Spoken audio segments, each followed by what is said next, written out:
오늘 예수님께서 한 사람을 부르죠. 근데 이 사람은 이제 특이한 신체적 구조를 가지고 있습니다. 한쪽 손이 완전히 말라버린 사람입니다. 그러니까 이게 장애를 가지고 있는 사람이었던 것 같습니다. 한쪽 손이 다 말라버린 사람을 예수님이 이렇게 고쳐주셨던 것 같아요. 그러니까 이것을 보고 주변에 있던 종교 지도자들이 뭐라고 이야기를 합니까? 예수 10절 보십시오. 한쪽 손 마른 사람이 있는지라 사람들이 예수를 고발하려 하여 물어 이르되 안식일에 병 고치는 것이 옳으니까, 이렇게 물어보는 거예요. 예수님, 안식일에 병 고치는 것이 맞는 겁니까? 이건 몰라서 물어봤을까요? 아니죠. 몰라서 물어본 게 아니라 이건 이제 의도가 있는 거예요. 의도가 무엇입니까? 죽이고 고발하고자. 10절에도 보니까 예수를 고발하려 하여 이렇게 돼 있고, 14절 보십시오. 바리새인들이 나가서 어떻게 하여 예수를 죽일까 의논하거늘, 이렇게 얘기합니다. 그러니까 안식일이라도 예수님께서는 손 마른 사람이 고쳐진 것이 얼마나 귀한 것이냐, 하나님의 사람이 회복된 것이 얼마나 귀한 것이냐, 이것을 보는데 바리새인들은 그렇지 않은 것입니다. 바리새인들의 목적은 무엇입니까? 바리새인이 손 마른 사람을 부르는 이유가 무엇이죠? 의도가 있는 거예요. 예수를 죽일까 하고 예수를 고발하고자 함이라, 이렇게 되어 있는 거죠. 세상도 마찬가지입니다.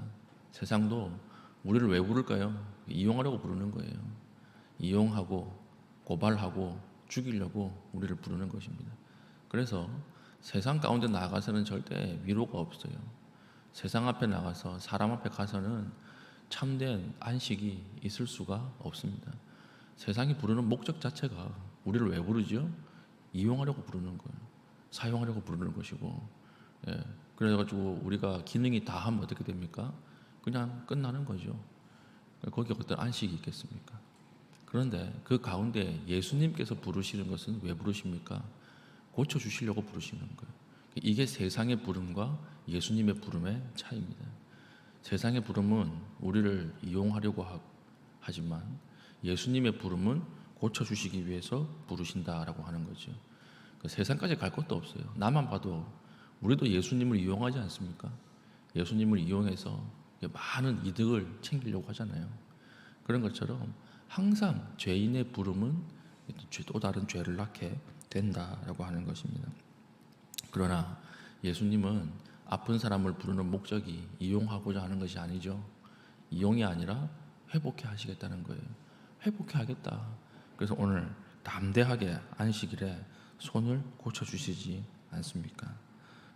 12절, 사람이 양보다 얼마나 더 귀하냐, 그러므로 안식일에 선을 행하는 것이 옳으니라 하시고 이에 그 사람에게 이르되 손을 내밀라 하시니 그가 내밀매 다른 손과 같이 회복되어 성하더라. 예수님께서는 우리를 고치시려고 부르시고 예수님께 나가면 회복돼요. 예수님께 나가면 무조건 회복됩니다. 그러니까 우리가 상처를 받고 쓰러지고 넘어졌을 때 사람에게 나가면 안 돼요. 예수님께 나가야 돼요. 예수님께 나가면 하나님이 예수 그리스도를 통해서 우리의 마음도 그렇고 몸도 그렇고 회복시켜 주신다라고 하는 것입니다. 여기에 지금 무너져 있는 사람이 있습니까? 여기에 마음이 상해 있는 사람들이 있습니까? 사람에게 가서는 위로가 없어요. 주님께 나가십시오. 그래서 우리가 무너져 있는 시간이 길어질수록 우리가 비례해서 엎드리는 시간도 길어져야 돼요. 근데 우리는 그렇게 하지 않거든요. 사람 찾아다녀요. 전화기 막 붙들고 전화합니다. 내가 왜 이렇게 억울하게 됐는지, 이게 어떻게 된 일인지 막 이야기하는데 아무 의미가 없습니다. 사람들이 얼마나 자기 중심적인데요. 이런 이야기 있죠. 공항에서 비행기를 기다리다가 어떤 사람이 기다리는 시간이 지루해가지고 과자를 샀대요. 과자를 딱 사서 옆에 딱 두고 이제 먹으려고 하는데 다른 사람이 이렇게 와서 앉더랍니다. 앉아가지고 내 과자를 하나 딱 집어 먹는 거예요. 그 사람이 화가 나는 거예요.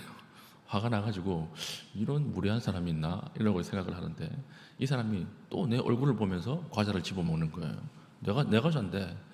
그래가지고 이 사람이 뺏기기 싫어가지고 더 빨리 집어 먹었대요. 더 빨리 집어 먹고 마지막에 한 개가 딱 남았답니다. 마지막에 하나가 딱 남아서 있는데 이 옆에 있는 사람이 내 얼굴을 딱 보더니 웃으면서 과자 반 개를 딱 쪼개서 나에게 주고 자기가 먹고 가더라는 거예요. 너무 불쾌하고 화가 났다는 거예요. 뭐 이런 사람이 다 있나? 비행기 정도 탈 사람이 이런 사람이 있나? 이러고 이제 비행기 타서 가방을 보니까 가방 안에 뭐가 있었을까요? 과자가 있었던 거예요. 그러니까 이게 자기 과자가 아니고 그 사람이 사온 과자였던 거예요. 사람이 이렇습니다. 사람이 모든 일에 자기 중심적으로 생각해요. 모든 일에 자기가 왕이에요. 근데 이런 사람에게 가서 위로를 받는다고요? 아니에요. 위로할 수 없습니다.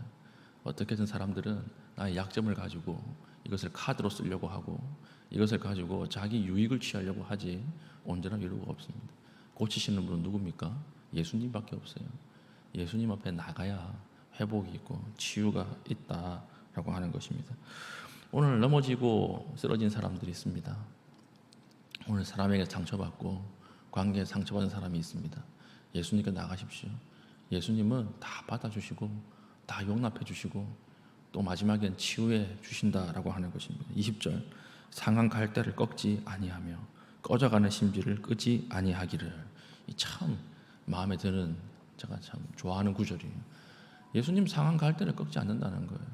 우리는 갈대가 상해 있으면 꺾어버리죠. 꺾고지 하는데 상한 꽃이 있으면 그 꽂습니까? 안 꽂아요. 바로 꺾어버려요. 버려버리죠. 꺼져가는 심지가 다 꺼져가는데 그걸 누가 그것을 살리려고 그래요? 뽑아버리고 새 심지 넣어가지고 새로 쓰죠. 근데 하나님 그렇게 하지 않는다는 거예요. 하나님에게 나온 자들에게 하나님이 상한 갈대라도 꺾지 아니하시고, 그리고 이 심지도 다 꺼져가는 심지도 하나님은 끄지 않으신다. 이 좋은 하나님께 나가셔서 오늘 깊이 기도할 수 있는 믿음의 신실한 주의 백성 되기를 축복합니다. 아멘. 기도하겠습니다. 기도할 때 하나님 상처받고 다 틀어진, 다 미어진 나의 마음들 가지고 주님 앞에 나갑니다. 위로해 주십시오.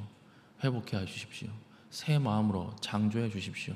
기도하시고, 어제부터 오늘까지 청년부 MT가 있습니다. 지금 이제 어저께 밤새도록 이제 프로그램 하고 다 자겠죠. 그러니까 오늘 돌아오는 길 안전하게 돌아오게 하시고 청년부 하나 될 수 있도록 하나님의 은혜로 채워 주시옵소서. 기도하신 이후에 개인적인 기도의 제목을 가지고 기도하시고 자유롭게 돌아가시겠습니다.